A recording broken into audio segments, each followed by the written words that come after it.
One of the things that I think befalls all of us is that we will read about or hear about um, personal tragedies, um, and especially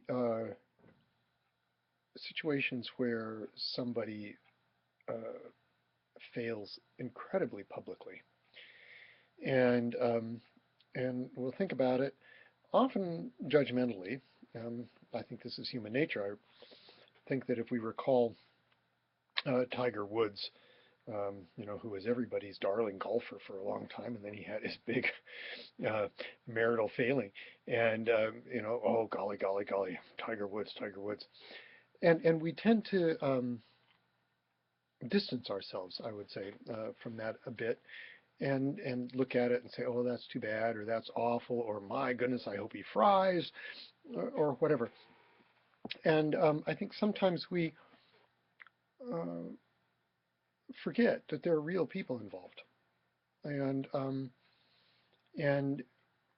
sometimes even if we think that there are real people, or we remember that there are real people involved, um, we still don't take it in quite personally. And so Bernie Madoff, I think most of you will remember this financier in New York, a Jewish gentleman who ran a Ponzi scheme and bilked a lot of people out of a lot of money and pension funds and retirement funds and all those kinds of things. And the fallout was awful. And the Jewish community felt it. Oh golly, he was Jewish. He was one of us. What are we supposed to do? But that was in New York. That was in New York, and it was big time money. It wasn't real. It's all that New York money. Well, for those of you who live in the Denver area, you may remember a similar situation from just a few years ago with a gentleman named Sean Merriman. Sean Merriman was a member of the Church of Jesus Christ of Latter-day Saints. He was a bishop in that church and a successful businessman. Lived in Aurora, um, collected lots of stuff, and had a wonderful, an amazing collection of etchings, Rembrandt and Dürer, and all of these amazing etchings. And I say that with such feeling is because he put together a um, a traveling art exhibit that was shown in Denver for a while, and I went to see it. Being in some of the interreligious circles I'm in, I was able to, or I was invited to go and view this exhibit. It was astonishing. We were looking at original Rembrandts, original Albrecht Dürers, and others. They were displayed fabulously. And I met Sean Merriman. I chatted with him about some of the etchings, asking him some questions. And, it was a great evening and a great conversation. And he was a great man. He was a nice man.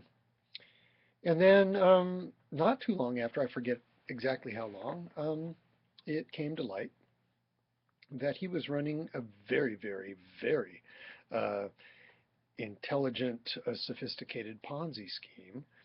And part of his Ponzi scheme, this is where you borrow money from somebody to pay for something else, and it just builds and builds and builds and builds.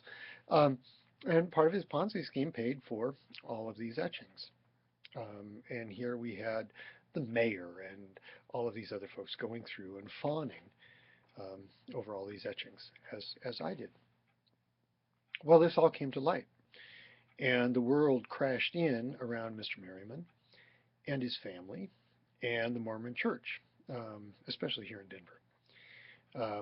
I have several Mormon friends, and they did not want to talk about this. They just sort of hunched their shoulders, and they were feeling guilty. This reflected sense of responsibility and association. But the situation is real. He was a valued member in the Denver Mormon community. His family was a valued member of its congregation, and I wondered at the time. I thought about this.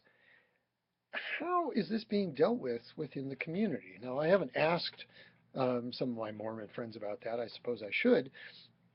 But what do you do with his family? His parents reportedly said, throw the book at him, make him fry, because some of their money was wrapped up in this. So you've got a congregation of people who cared about the Merrimans.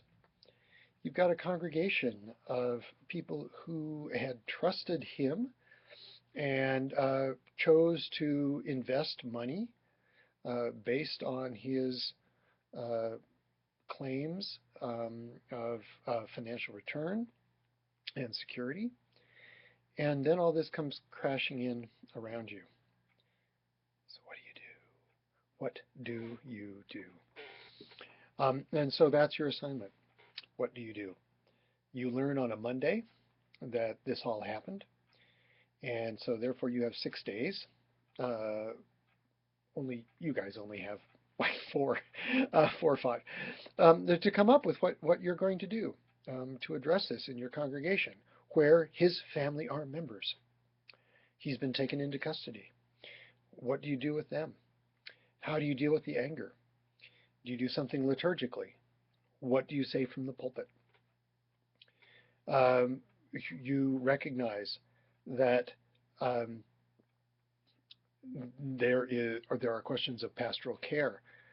There may be strangers who want to come in and say, "Oh, what's he going to say? What's she going to say about this?" You've got a moment of evangelism. There's a preaching moment. There's an educational moment. There's a pastoral care moment. And so, feeding off of last week's conversation about liturgy, how do you take your public moment, your Sunday morning main service, to address all of these angry, hurting, confused, curious folks, recognizing that you also have at some point in between the responsibility as a pastor to deal with the Merriman family and all of those who might be affected that aren't just going to show up for an hour and a quarter on a Sunday morning.